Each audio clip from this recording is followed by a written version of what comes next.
오늘 저희가 함께 살펴볼 자료는 필립 바구스와 안드레아스 마르크바르트가 쓴 왜 그들만 부자가 되는가의 핵심 내용이에요. 당신이 보내주신 이 자료, 정말 제목부터 도발적이죠. 근데 사실 이게 요즘 우리 모두의 질문 아닌가요? 매년 연봉 협상도 하고 월급은 분명히 오르는데 왜 내 지갑은 더 얇아지는 것 같고 생활은 더 팍팍해질까? 혹시 이게 단순히 내가 돈을 못 모으고 소비를 많이 해서가 아니라 우리가 살고 있는 이 시스템 자체가 그렇게 설계된 건 아닐까 하는 섬뜩한 질문을 던지고 있어요. 오늘 바로 그 질문의 답을 향해서 한번 깊이 파고 들어가 보려고 합니다. 맞아요. 이 자료의 핵심 주장은 아주 명확해요. 현대의 통화 시스템은 부를 공평하게 창출하는 게 아니라 사실은 한쪽의 부를 다른 쪽으로 조용히 옮기는 거대한 장치라는 거예요. 오늘 우리는 그 보이지 않는 부의 이전 과정, 즉 통화량 팽창이라는 마법과 칸티용 효과라는 조금은 생소한 개념을 통해서 왜 성실하게 일하는 월급쟁이가 이 게임에서 가장 불리한 위치에 놓이는지 그 구조를 파헤쳐 볼 겁니다. 그리고 중요한 건 이 구조를 이해하고 나면 스스로를 지킬 수 있는 현실적인 전략도 보인다는 거죠. 좋습니다. 그럼 그 거대한 시스템의 뿌리부터 한번 파헤쳐보죠. 모든 문제를 이해하려면 애초에 우리가 쓰는 돈이라는 게 뭔지부터 알아야 할 것 같아요. 자료에서는 좋은 화폐와 나쁜 화폐를 나누던데 그냥 다 똑같은 돈 아닌가요? 사실 그게 모든 이야기의 시작점이에요. 과거에 수천 년 동안 인류가 돈으로 썼던 금이나 은 같은 건 시장에서 사람들이 자발적으로 선택한 좋은 화폐였어요. 왜였을까요? 양이 한정되어 있고 내구성이 좋아서 썩거나 변하지 않죠. 그리고 가장 중요한 건 누구도 자기 마음대로 막 찍어낼 수가 없다는 거예요. 가치가 안정적일 수밖에 없죠. 아, 정부나 왕이라도 금을 막 만들어낼 수는 없으니까요. 그렇죠. 반면에 나쁜 화폐는 지금 우리가 쓰는 돈, 즉 국가가 법으로 가치를 보증하는 피아트 머니를 말해요. 이건 라틴어로 이스라는 뜻에서 왔는데 말 그대로 정부가 이 종이 쪼가리는 돈이다 라고 명령만으로 가치를 만들어내는 거예요. 물리적인 가치에 기반한 게 아니죠. 그럼 금이 돈이었던 시대에서 어떻게 지금처럼 그냥 숫자로만 존재하는 시스템으로 넘어오게 된 건가요? 그 전환점이 궁금하네요. 아주 교묘한 방식으로 시작됐어요. 예전엔 사람들이 무거운 금을 직접 들고 다니기 힘드니까 은행가에게 금을 맡기고 금 보관증을 받아서 그걸로 거래를 했거든요. 그런데 어느 순간 일부 은행가들이 아주 영리한 생각을 해낸 거죠. 사람들이 한꺼번에 금을 찾으러 오진 않으니까 우리가 가진 금보다 보관증을 좀 더 발행해서 대출해주면 이자를 벌 수 있겠다. 잠깐만요. 그거 완전 사기 아닌가요? 금고에 금은 100g밖에 없는데 200g어치 보관증을 시중에 풀어버린 거잖아요. 정확해요. 바로 거기서부터 실물과 상관없이 돈의 양이 늘어나는 현대적인 의미의 인플레이션이 시작된 거예요. 그리고 이 시스템의 결정적인 마침표를 찍은 사건이 1971년에 터져요. 바로 닉슨 쇼크죠. 당시 미국 대통령이었던 닉슨이 더 이상 미국 달러를 금으로 바꿔주지 않겠다고 선언해버린 거예요. 그 순간 전 세계 모든 화폐와 금의 연결고리가 완전히 끊어졌고 각 국정부는 아무런 제약 없이 마음껏 돈을 찍어낼 수 있는 시대를 열게 된 겁니다. 대통령 말 한마디에 전 세계 돈의 근본이 바뀌었다니 정말 엄청난 사건이었네요. 알겠습니다. 중앙은행이 돈을 찍어낸다는 건 이제 뉴스에서도 많이 봐서 익숙해요. 그런데 그 돈이 시중에 풀리면 다 같이 좀 부유해지는 거 아닌가요? 경제가 활성화된다고 하잖아요.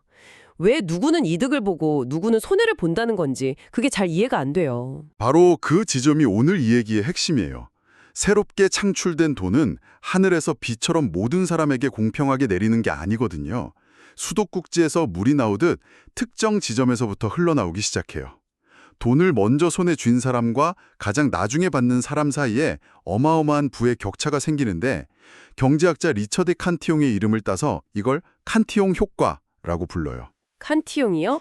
이름이 좀 어렵네요. 마치 조용한 호수에 잉크 한 방울을 터뜨리는 것 같네요.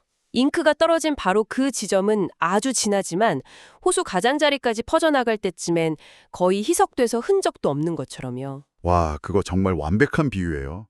자료에 나온 금광 이야기를 예로 들어볼게요. 어느 마을 옆에서 금광이 발견됐다고 상상해 보세요. 금을 캔 채굴자는 갑자기 엄청난 돈이 생겼죠. 그는 아직 물가가 오르기 전 가격으로 가장 좋은 집과 땅을 사들입니다.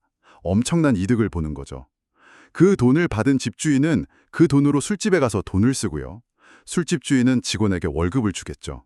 이런 식으로 돈이 점점 퍼져나가는데 문제는 뒤로 갈수록 이미 앞 사람들이 물건값을 다 올려놓은 상태라는 거예요. 아, 그러니까 광부는 1억짜리 집을 1억에 사는데 제가 그 돈을 월급으로 받을 때쯤엔 그 집이 이미 2억이 되어 있다는 거군요. 바로 그거예요. 그럼 이 과정에서 가장 마지막에 돈을 맞는 사람은 누구일까요? 바로 정해진 월급을 받는 직장인, 그리고 고정된 연금을 받는 은퇴자들이에요. 이들이 물가가 너무 올랐으니 월급 좀 올려주세요 라고 목소리를 낼 때쯤이면 이미 모든 자산 가격과 물가는 천정부지로 솟은 뒤죠. 결국 구매력의 상당 부분을 빼앗긴 채로 돈을 받게 되는 거예요. 그렇다면 현대 경제에서 돈을 가장 먼저 받는 그 금채굴자는 대체 누군가요? 첫 번째는 중앙은행으로부터 돈을 직접 받는 정부죠. 정부는 그 돈으로 각종 공공사업을 벌이거나 지원금을 풀어요. 아직 물가가 오르기 전 가격으로요. 두 번째는 그 돈을 기반으로 새로운 신용, 즉 대출을 만들어내는 은행들이에요. 그리고 세 번째가 가장 중요한데 바로 그 은행에서 아주 낮은 금리로 가장 먼저 그리고 가장 많은 돈을 빌릴 수 있는 대기업들과 자산가들이에요. 그들은 그 돈으로 뭘 할까요? 바로 부동산, 주식 같은 자산을 먼저 사들입니다. 결국 정부가 경제를 살리겠다며 돈을 풀 때마다 그 돈이 저 같은 평범한 사람들한테 오기 전에 이미 자산가들이 그 돈으로 자산을 다 사버리고 가격을 올려놓는다는 거네요. 이건 의도치 않은 결과가 아니라 그냥 시스템의 작동 방식 그 자체군요. 그렇죠. 그래서 자료는 이걸 부의 이전이라고 표현하는 거예요. 부가 새로 만들어지는 게 아니라 월급장이와 저축하는 사람들의 주머니에서 자산가들의 주머니로 옮겨가는 현상이라는 거죠. 솔직히 인플레이션 얘기 들으면 좀 헷갈려요. 학교에서는 그냥 물가 상승이라고 배웠거든요. 마트만 가봐도 다 올랐고요. 그런데 자료에서는 그게 원인이 아니라 결과라고 하니 무슨 말인지 잘 와닿지가 않네요. 그 구분이 정말 중요해요. 인플레이션의 진짜 경제학적 의미는 통화량의 팽창, 즉 돈의 양이 늘어나는 것 그 자체거든요. 물가 상승은 돈이 너무 흔해져서 돈의 가치가 떨어진 결과일 뿐이에요. 왜 이 정의가 중요하냐면 책임의 소재를 완전히 바꾸기 때문이에요. 만약 물가 상승이 문제라고 정의하면 누가 나빠 보이나요? 가격을 올린 식당 주인, 월세를 올린 집 주인, 임금을 올려달라는 노조가 탐욕스러워 보이죠. 아, 문제의 원인을 다른 곳으로 돌리려는 프레임 전환일 수 있다는 거군요. 통화량 팽창이 문제라고 하면 돈을 찍어낸 정부와 중앙은행이 바로 책임자로 지목되니까요. 정확합니다.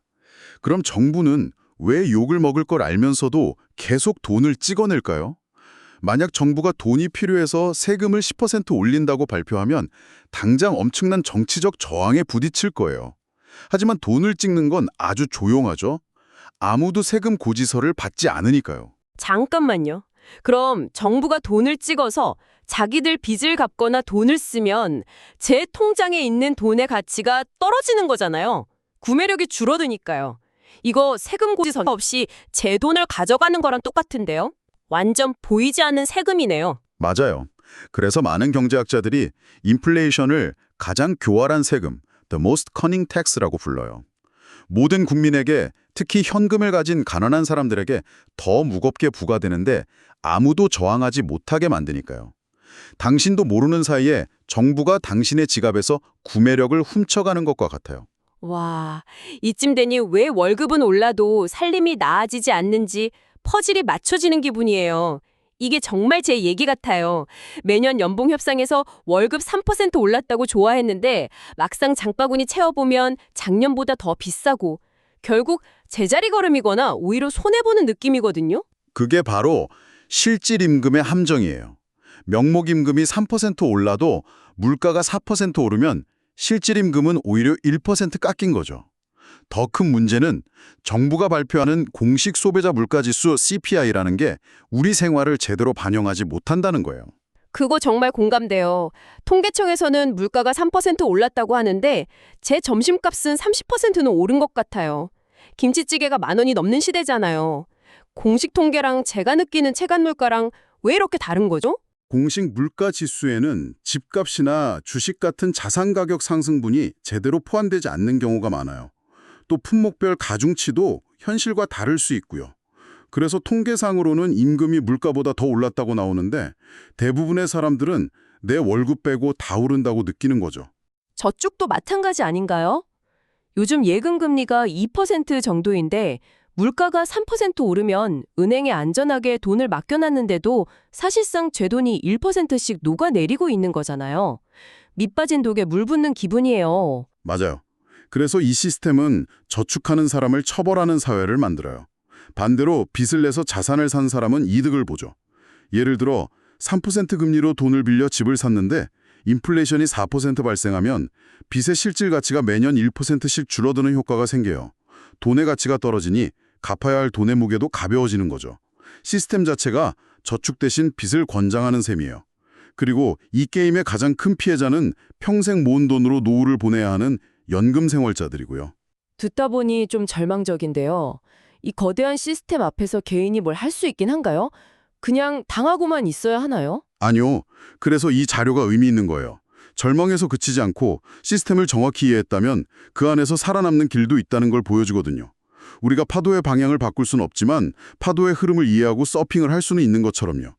핵심은 인플레이션의 본질을 이해하고 그에 맞춰 행동하는 거예요. 그 서핑하는 방법, 구체적으로 뭘까요? 당장 우리가 뭘 할 수 있죠? 첫째, 가장 기본은 현금은 쓰레기다. 캐시 is trash라는 말을 이해하는 거예요. 물론 약간 과격한 표현이지만 장기적으로 현금의 구매력은 계속 하락한다는 사실을 받아들여야 해요. 따라서 월급이 들어오면 필요한 만큼만 남기고 나머지는 가치가 오르는 다른 곳으로 바꿔놔야 해요. 근데 그런 건 너무 위험하지 않나요? 맞아요. 위험성이 있죠. 하지만 인플레이션 시대에 현금을 들고 있는 건 위험이 없는 게 아니라 구매력을 잃을 것이 100% 확실한 위험에 노출되는 거예요. 주식이나 부동산 같은 실물 자산은 통화형이 팽창할 때 그 가치도 함께 오르는 경향이 있기 때문에 인플레이션으로부터 내 돈의 가치를 지켜주는 방주 역할을 할 수 있어요. 물론 신중한 공부와 분석이 필요하죠. 자산을 보유하는 것 외에 또 다른 전략이 있을까요? 둘째, 돈의 국적을 분산하는 거예요. 원화 자산만 보유하는 건 대한민국이라는 하나의 바구니에 모든 달걀을 담는 것과 같아요. 한국 경제에 무슨 일이 생기면 속수무책이죠.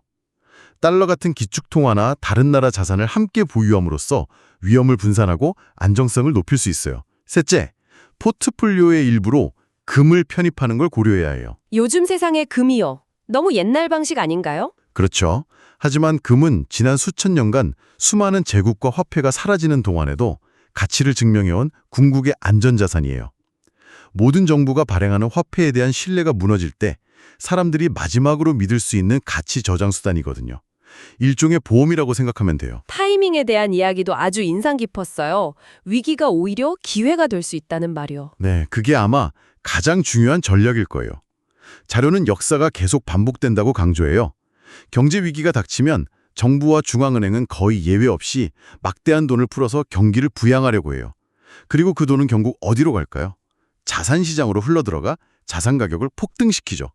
2008년 금융위기 때, 2020년 팬데믹 때가 정확히 그랬잖아요. 정말 그랬던 것 같아요. 2020년 초에 다들 주식시장 망한다고 했을 때 용기 내서 투자했던 친구들은 지금 말을 아끼겠습니다.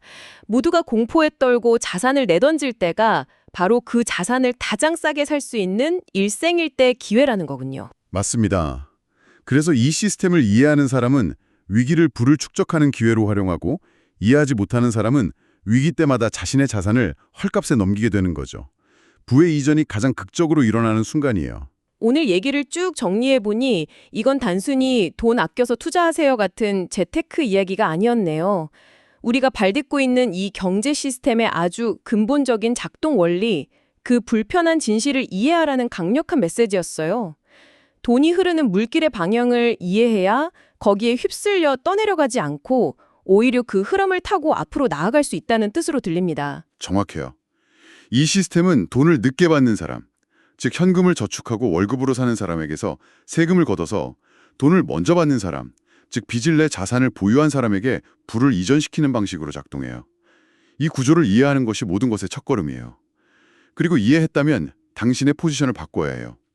월급쟁이의 위치를 당장 벗어날 수는 없더라도 내 자산의 일부라도 먼저 돈이 흘러들어가는 곳, 즉 자산시장에 미리 배치해둠으로써 인플레이션이라는 거대한 파도를 넘을 수 있는 튜브를 확보하는 거죠. 마지막으로 당신이 곱씹어 볼 만한 질문을 하나 던지면서 마무리하겠습니다.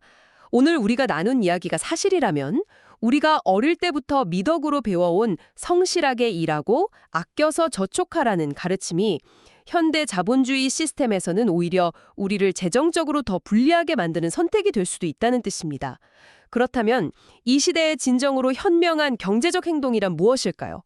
어쩌면 우리는 그 행동의 정의를 처음부터 다시 내려야 할 시점에 와 있는지도 모릅니다. 오늘 나눈 이야기가 여러분에게 생각할 거리를 주었다면 긍정적인 피드백을 남겨주세요. 더 듣고 싶은 주제가 있다면 여러분의 의견을 알려주세요. 여러분의 피드백은 다음 이야기를 준비하는 데 큰 도움이 될 겁니다. 다음 이야기들을 놓치지 않으려면 구독과 알림을 설정하세요. 여러분의 선택 하나하나가 여러분의 삶을 만들 겁니다.